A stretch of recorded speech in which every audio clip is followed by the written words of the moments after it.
Hello everyone, welcome back to PAX and Recreation. And today we are back to YuGiOh and to the nostalgia. So, Legendary Duelists, Rage of Ra. One rare card in every pack, English edition, 5 cards per pack, 36 packs in a box. And I'm gonna be honest with you, I don't buy that many Yu-Gi-Oh products because I am too far disconnected from it. But, and Konami knows this, I'm a simple man. They put stuff in the box that I recognize, I buy it.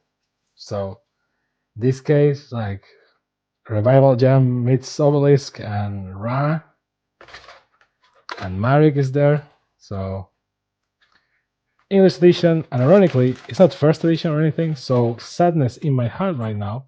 Let's see. Only 5 cards. Disclaimer, I am a Yu-Gi-Oh fan, but I'm very disconnected from the current meta, so let's see. Left arm offering. Jinzo returner. Not bad, although kind of ugly, but okay.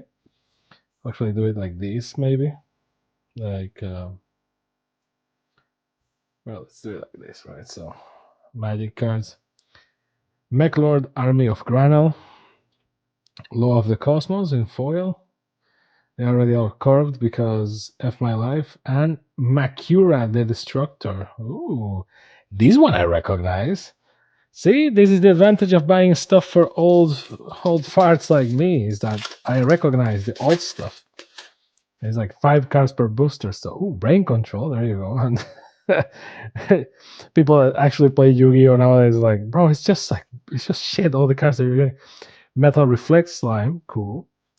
Mech Lord, Army of Weasel, and Cyber Energy Shock.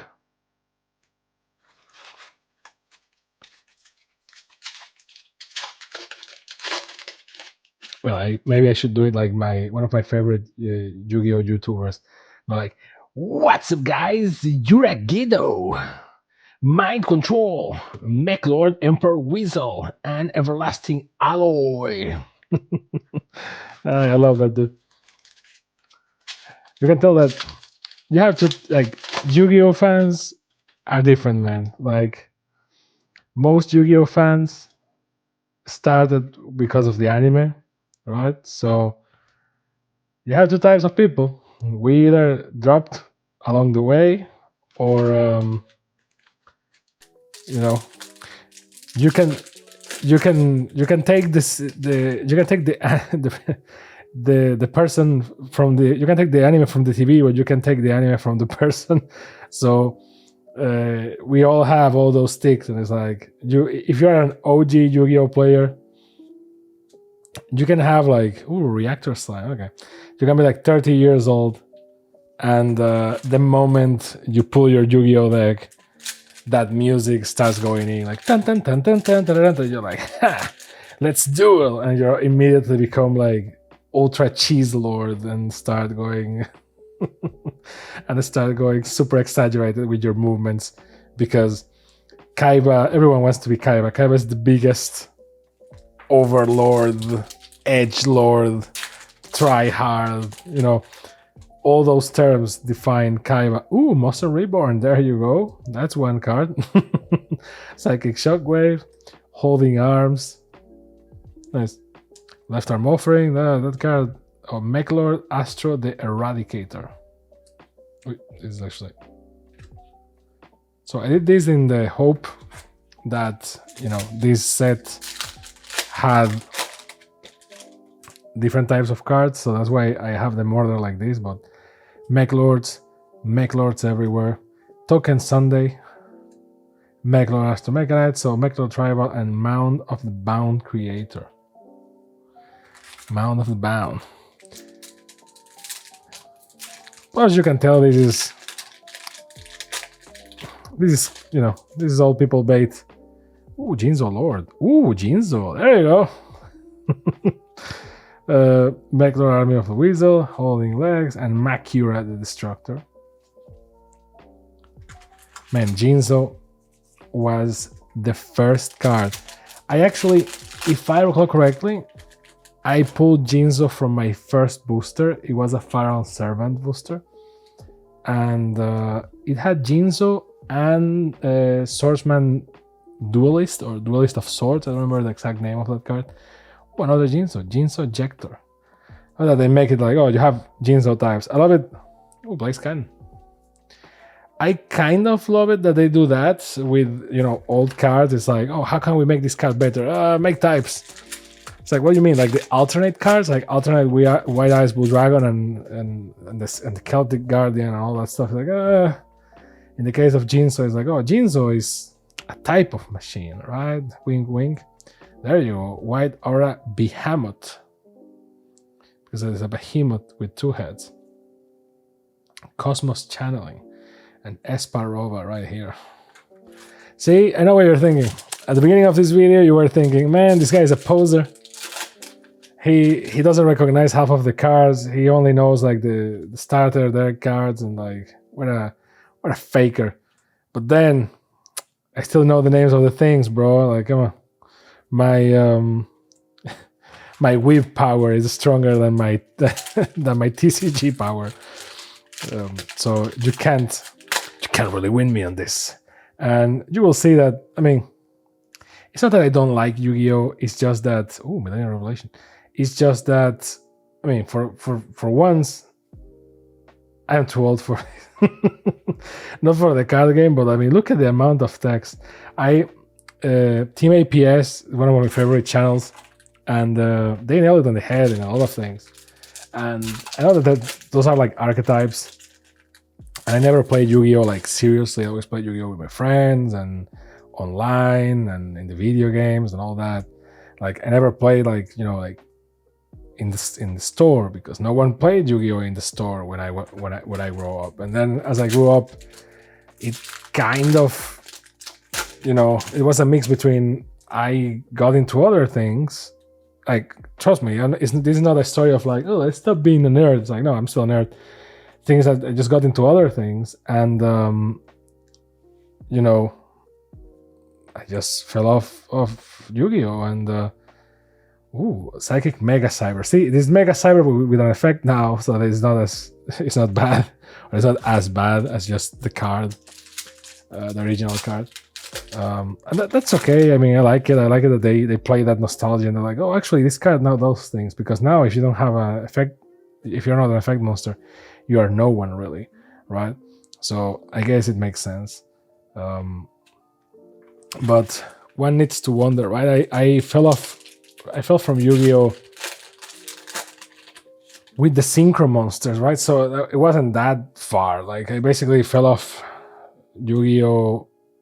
When the original series ended, pretty much. Like, but it wasn't because I saw Jaden, I think his name, and I was like, I didn't like this. Like, actually, when I saw it afterwards, I was like, oh, this is a pretty nice concept. Like, it's like Hogwarts, but for Yu-Gi-Oh, right? And like all that stuff. Like, I like the concept, and I like the heroes with the number and all that. Like, I like that. The problem is that I just wasn't playing Yu-Gi-Oh, and the problem with Yu-Gi-Oh is that the power creep and the meta, if you don't keep with it, I feel, I mean, this is just my opinion, I feel is very taxing on me as a person that doesn't play often and exclusively, because cards have a bunch of text, right? And Yu-Gi-Oh doesn't have an inclination for keywords, so they just write the freaking thing again and again and again. And I remember when I disconnected from Yu-Gi-Oh! And then I came back. When I came back, I think the latest thing was the Pendulum Monsters. And I was like, what is this? And I was kind of triggered because Pendulum was broken. I mean, broken from my standards, right? If you kept following. But Yu-Gi-Oh! Does that to you, right? If you don't follow the trends, if you don't have the same, right? Because it's new series, new gimmick, etc. You can't play with your old deck, but your old deck is useless. And that's funny because it's the opposite to Magic, for example, right? In Magic, the older cards are the ones that are broken. Mechlord, Astro Dragon, Triskelion. Yikes. the older the card, the likely it is to be broken. And in the case of Yu-Gi-Oh, it's backwards, right? Like most of the old cards are kind of meh, except for some like Pot of Greed and stuff like that is still banned. Gotta love YuGiOh, such a warm place in my heart. And Token Stampede.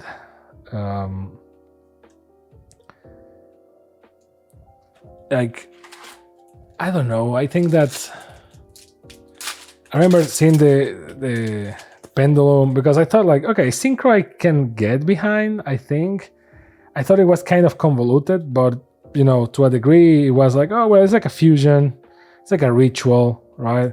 And fusion and ritual, where because you didn't have like for a lot of cards, you didn't have like asterisk cards. You had to like for a fusion, you needed the materials for the fusion, and then most fusions were shed. Then they decided to create actual good fusions, but then it was all about the rituals. So in a sense, Yu-Gi-Oh always did the same, and like oh now rituals are the thing, and then it was like no, now effect monsters are with big power are the thing, and curving cards is the thing as well. Mechlord Deflection, nice. Like I don't know, the synchro monsters. I think it was cool. Like, oh, you need a tuner monster. And I was like, okay, reasonable, not too broken. When I saw XYZ, I kind of like it because it's like, oh, okay, the stars are on the back, but it's broken in the sense compared to old Yu-Gi-Oh in the sense that you can just summon very crazy stuff fairly fast and fairly cheap, you know. So in a sense, I was like, okay, but okay, I can get behind this. Now, Pendulum is the one that I was like, how I'm supposed to play this? The thing that I was against Pendulum, that I had against Pendulum, was that in my head, if you needed to change the layout of the playmat, it means that it is not that well designed, in my opinion. Like, because Yu-Gi-Oh, contrary to other games, like the position of the cards really matters, and like the playmat really matters. And that's why all playmats like have the spaces on them, and all decks that you buy come with a paper playmat that has the spaces on it, and all that stuff. The position of the cards is important, which is good because sometimes Magic just triggers my OCD because there is no real position for the cards. So some people play with cards in like wrong places, at least what I think is wrong places for the cards. So, but then it's like, oh no, but for Pendulum you need to put one in one point, one in the other, and everything in between. I'm like, okay. I guess. I love YuGiOh, man. And then I was kind of getting back to it, like, okay, I guess I can follow. I don't like the crazy amount of text. Look at this. I don't like the crazy amount of text, but I can go, okay, I can try, let's go. And then they raised the link ones, and I'm like, okay, I'm out. That's why Speed Duel, that thing is made for people like me. Like, mind you, yes, I agree that original Yu-Gi-Oh is kind of boring because a lot of monsters were just like, pew pew, I have a higher power monster, so it's kind of boring. And I prefer like weird effects and stuff like that. But I agree with Team APS in the fact that like, I believe that most Yu-Gi-Oh players don't read the cards per se, like, and that's what taxes me, right? Like, I don't play Yu-Gi-Oh often. I play Yu-Gi-Oh from time to time, and sometimes when I play with friends and stuff, we play with Duel Links, with Speed Duel decks, or we play with old decks that I have laying around that are like simpler because they also are like, oh, don't give me any of that crazy stuff. And it's like, you're likely thinking, come on, bro, it's not that bad. I think you're exaggerating. It's like, yeah, I am. Like, man, this is like old man yelling at clouds. But I don't know, it feels like, plus I bought this because of the art, the box art, and it's like Rage of Ra, but this shit is all YuGiOh and machines. What's up with this? So YuGiOh and Machine Menace. See, this is like when I love when they did this, which is like, oh, it's the same monsters you know and love with different art, and then like a different title, and they have an extra effect. I love that. I think it's creative so that we can have the same things but like competitively viable, I guess. But it's so much text that I will need to like read the cards, and because reading the card explains the card, and create a deck, and then be like, people will play, and if I am not familiar with the meta, we will like, sorry, what does this card do? What does this card do? And I tried, and playing against someone that actually knows the current meta, because I just was like, okay, this is my starter deck. I just bought like a starter deck, and just play with the starter deck. I mean, I'm not going to win. I wasn't like going for the win, you know. I was just like, let me get in touch with Yu-Gi-Oh again. This is the current starter deck, so let's go, right? And it was a Angels deck or something. And the other people, I mean, I could tell it wasn't fun for that person, because I was like, what does this do? What does this do? What does this do? And the person was like, oh, this does this does that. Ooh, the Winged Dragon of Ra. This is the ghost rare, I guess, right? That's what the box said. Ghost rare god card, but it's like guaranteed, because if it's guaranteed, then this is worthless. But nice. I mean, I think I like it. Obviously, the Winged Dragon of Ra is like the worst of the gods, but like still nice looking, cool. And reactor slime, oh, it's very cool. It's just like a mirror. Nice. I wish it was always though. And second, two last boosters, so it was third to last. So yeah, I don't know. I still love Yu-Gi-Oh, and I love Yugi, and I love the Dark Side of the Dimensions movie. I'm just disconnected. I don't think they make it easier for people that are disconnected, unless you want to play a speed duel, I guess. But yeah, I don't know. Let me know if I am the only person feeling like that. I would like opinions from like current Yu-Gi-Oh players, so they can tell me how wrong am I. Because trust me, I understand that it's just me rambling here, but I don't know. I'm curious. Like, do people that like actually play Yu-Gi-Oh every week feel like this, or it's just like me being old? Um, I don't know. But hey, interesting. Mind you, yes, I bought this completely blind, because I was like, ooh, Marek and Winged Dragon of Ra and Obelisk made by a Revival Jam, count me in. And I just, I, I just bought it because of that. And they know, and that's why, yeah, you have X cards and etc. etc. And I see the ghost rare reflection there. Not bad. Let me know what you think in the comments down below. Maybe I'm wrong. Maybe I'm an old man. I don't know. What do you think about the pools and the Winged Dragon of Ra that we pull, which is, I don't know. I think I like this. I will have preferred to be one of the good gods, but hey, still pretty cool. So yeah, thank you very much for watching. I hope you had a great time. This has been Pax and Recreation. Bye.